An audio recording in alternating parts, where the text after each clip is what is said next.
एक माँ जिसने 10 साल तक दर दर भटक कर मन्नतें मांग कर एक औलाद पाई, और वो 6 महीने का मासूम बच्चा अचानक।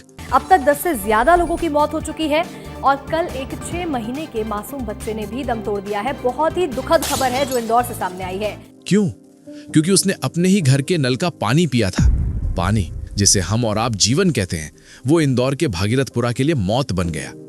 देश का सबसे साफ शहर, नंबर 1 का ताज पहनने वाला इंदौर आज अपनी ही गंदगी में डूबकर लोगों की जान ले रहा है। सवाल ये नहीं है कि यह हादसा कैसे हुआ, सवाल ये है कि क्या ये सिर्फ इत्तेफाक था या फिर एक सिस्टम की ऐसी लापरवाही जो महीनों पहले फाइलों में दर्ज थी और नजरअंदाज कर दी गई।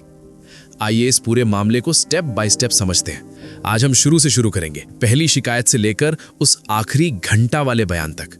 चलिए इस सिस्टम की पाइपलाइन में उतरते हैं और सच को बाहर निकालते हैं। अब हम उस सच पर आते हैं जो सबसे डरावना है, क्योंकि ये सच एक्सीडेंट नहीं, नेग्लिजेंस को एक्सपोज करता है। क्या आपको लगता है कि ये पानी एक रात में जहरीला हो गया? नहीं, बिल्कुल नहीं। ये जहर धीरे धीरे महीनों तक सिस्टम की आंखों के सामने घुलता रहा और किसी ने उसे रोकने की जहमत नहीं उठाई। इंडिया टुडे की एक रिपोर्ट के अनुसार इंदौर की ये पानी वाली त्रासदी कोई अचानक हुआ हादसा नहीं थी। 2016-17 में ही पोल्यूशन कंट्रोल बोर्ड ने भागीरथपुरा समेत इंदौर के कई इलाकों में ग्राउंड वाटर कंटैमिनेशन की पुष्टि कर दी थी। उस दौरान करीब 60 अलग-अलग जगहों से पानी के सैंपल्स लिए गए थे, जिनमें बोरवेल, हैंडपंप और दूसरे ग्राउंड वाटर सोर्सेज शामिल थे। लेबोरेटरी टेस्ट्स में सामने आया कि लगभग सभी सैंपल्स में टोटल कॉलीफॉर्म का स्तर 10 MPN प्रति 100 ml से ज्यादा था, जो साफ तौर पर बताता है कि पानी पीने लायक नहीं था और उसमें फीकल पोल्यूशन यानी सीवेज कंटैमिनेशन मौजूद थी। इंडिया टुडे की रिपोर्ट साफ कहती है कि ये चेतावनियां सालों पहले सामने आ चुकी थीं, लेकिन बार बार की गई इन वार्निंग्स को गंभीरता से नहीं लिया गया और वही लापरवाही आज जानलेवा साबित हुई।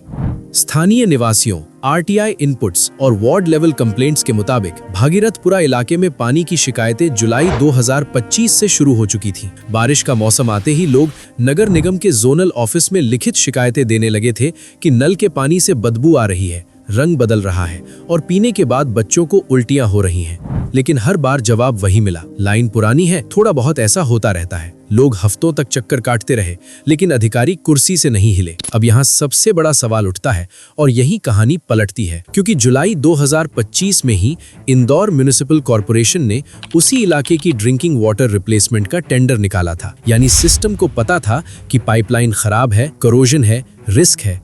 पैसा सैंक्शन हो चुका था, पेपर वर्क कंप्लीट था, सिर्फ ग्राउंड पर काम शुरू होना बाकी था। लेकिन वही फाइल नगर निगम के बड़े अधिकारियों की अलमारी में डाल दी गई। 6 महीने तक वो फाइल धूल खाती रही और उसी दौरान लोगों के नलों में जहर घुलता रहा। दिसंबर आते आते हालात और भयावह हो गए। 15 दिसंबर के बाद शिकायतों की संख्या तेजी से बढ़ी। लोग हाथ जोड़कर अधिकारियों से कहने लगे कि पानी बिल्कुल पीने लायक नहीं रहा। लेकिन जवाब क्या मिला? उबाल कर पी लो, सब ठीक हो जाएगा। 23 और 24 दिसंबर तक हालात ये थे कि नलों से आने वाले पानी का रंग गहरा पीला से काला हो चुका था। कई घरों में साफ तौर पर गटर जैसी बदबू आने लगी थी। लेकिन इसके बावजूद इलाके की वाटर सप्लाई बंद नहीं की गई। कोई इमरजेंसी प्रोटोकॉल एक्टिवेट नहीं हुआ, कोई पब्लिक वार्निंग जारी नहीं हुई। सवाल उठता है कि अगर जुलाई में टेंडर निकल चुका था, अगर शिकायतें लिखित में दर्ज थीं, अगर दिसंबर तक पानी विजिबली कंटैमिनेटेड था, तो सप्लाई बंद क्यों नहीं की गई?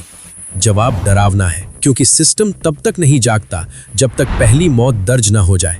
अगर जुलाई में फाइल अलमारी से बाहर निकल आती, अगर काम समय पर शुरू हो जाता, तो आज इंदौर की गलियों में मातम नहीं होता। ये साधारण लापरवाही नहीं है, ये चेतावनी को जानबूझकर नजरअंदाज करना है। भागीरथपुरा की त्रासदी, दिसंबर 2025 का वो आखिरी हफ्ता इंदौर कभी नहीं भूलेगा। भागीरथपुरा की गलियों में सन्नाटा था, लेकिन अस्पतालों में चीख पुकार। सरकारी आंकड़े कह रहे थे कि सिर्फ 7-8 मौतें हुई हैं, लेकिन BBC और जमीनी रिपोर्ट्स बता रही थीं कि ये संख्या 15 के पार पहुंच गई है।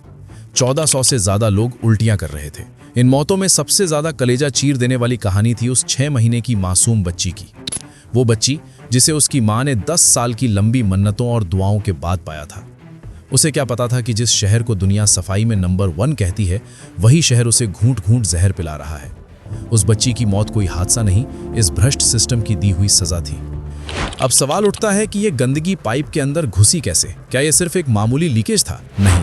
जब हमने इस पूरे मामले की तहकीकात की तो सामने आया एक ऐसा टेक्निकल खेल जो आम लोगों को कभी बताया नहीं जाता। भागीरथपुरा पुलिस चेकपोस्ट के ठीक पास एक शौचालय मौजूद है।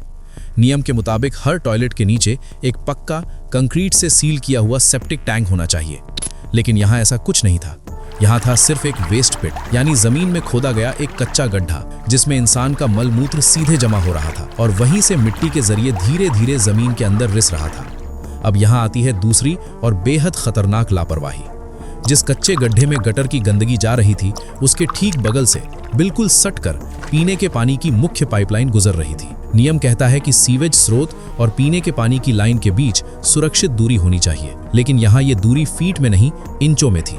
और ये पाइपलाइन कोई नई नहीं थी, ये 40 साल पुरानी लोहे की कास्ट आयरन पाइपलाइन थी जिसकी डिजाइन लाइफ कब की खत्म हो चुकी थी। सालों से जंग लगने के कारण इसमें जगह जगह माइक्रो क्रैक्स बन चुके थे। ये पाइपलाइन अब पाइप नहीं एक छलनी बन चुकी थी। सबसे खतरनाक मोड़ तब आता है जब नगर निगम पानी की सप्लाई बंद करता है। जैसे ही सप्लाई बंद होती है पाइप के अंदर नेगेटिव प्रेशर यानी वैक्यूम बनता है, ठीक वैसे ही जैसे कोई पंप चीजों को खींचता है। उसी वैक्यूम की वजह से पास के वेस्ट पिट से रिस रही गटर की गंदगी इस सड़ी हुई पाइपलाइन के अंदर खिंच गई और अगली सुबह जब लोगों ने नल खोला तो उनके घरों में पानी नहीं, सीधे गटर की गंदगी पहुंच चुकी थी। जमीन के नीचे का सच तो आपने देख लिया, अब जरा जमीन के ऊपर की तस्वीर देखिए। 15 लोगों की जान चली गई, सैकड़ों लोग अस्पतालों में थे, लेकिन सत्ता के गलियारों में इसे ऐसे लिया गया कैसे कोई मामूली घटना हो। जब मीडिया ने मध्य प्रदेश के मंत्री कैलाश विजयवर्गीय से सवाल पूछा कि क्या पीड़ितों के इलाज का खर्च सरकार उठाएगी और व्यवस्था में सुधार होगा, तो कैमरे पर उनका जवाब था, छोड़ो यार, फोकट प्रश्न मत पूछो, क्या घंटा हो गया। बहुत सारे लोगों को अभी तक जो रिफंड की बात कही गई थी वो भी नहीं मिला कैलाश जी, और पीने के पानी की ठीक से व्यवस्था। छोड़ो यार, तुम फोकट प्रश्न मत पूछो। नहीं फोकट नहीं, ये तो मैं तो वहाँ होकर आया हूँ। क्या क्या क्या घंटा हो गया है तुम? कैलाश जी बात ठीक से कीजिए, नहीं शब्दों का चयन ठीक करिए। कैलाश जी आप ढंग से बात नहीं कर रहे हैं। नहीं आप, ये क्या शब्द होता है कि घंटा घंटा क्या शब्द होता है? सवाल यह है कि जो बात सत्ता के लिए फोकट थी, क्या वो उन परिवारों के लिए भी फोकट थी जिन्होंने अपने घर के लोग खो दिए? क्या जनता की जान को इतनी हल्के में लिया जा सकता है? इसी बयान और पूरे रवैये को देखते हुए मध्य प्रदेश हाईकोर्ट ने सख्त टिप्पणी करते हुए सरकार के दृष्टिकोण को इनसेंसिटिव यानी असंवेदनशील बताया। जब मामला अदालत तक पहुंचा और दबाव बढ़ा तब सरकार हरकत में आई। कुछ अधिकारियों पर कार्रवाई हुई, लेकिन सवाल अब भी वही है, क्या ये कार्रवाई पर्याप्त है? नगर निगम कमिश्नर दिलीप कुमार यादव को पद से हटाया गया, अपर आयुक्त रोहित सिसोनिया को निलंबित किया गया, अधीक्षण यंत्री संजीव श्रीवास्तव और कार्यपालन यंत्री प्रदीप निगम पर भी कार्रवाई हुई, जोनल ऑफिसर और सब इंजीनियरों तक को सस्पेंड किया गया। लेकिन सवाल यहीं खत्म नहीं होता। इंदौर को स्वच्छता में नंबर 1 यहाँ के लोगों ने बनाया है, आम नागरिकों ने, सफाई कर्मियों ने, रोज नियम मानने वालों ने। लेकिन अगर ये स्वच्छता सिर्फ सड़कों की चमक और विज्ञापनों तक सीमित रह जाए तो ऐसे नंबर 1 के ताज का कोई मतलब नहीं है। लोगों को वो पानी चाहिए जिसे पीकर उनके बच्चे सुरक्षित रहें। आज भागीरथपुरा रो रहा है, कल कोई और इलाका हो सकता है, क्योंकि लापरवाही की ये पाइपलाइनें पूरे सिस्टम में फैली हुई हैं। अगर आप चाहते हैं कि जनता के दुख को फिर कभी फोकट न कहा जाए तो इस वीडियो को शेयर कीजिए, कमेंट में अपने सवाल लिखिए, क्योंकि सवाल ही सिस्टम को जवाब देने पर मजबूर करते हैं। ऐसी ही जमीनी, कड़वी लेकिन सच्ची रिपोर्ट्स के लिए चैनल को सब्सक्राइब करें। जय हिंद।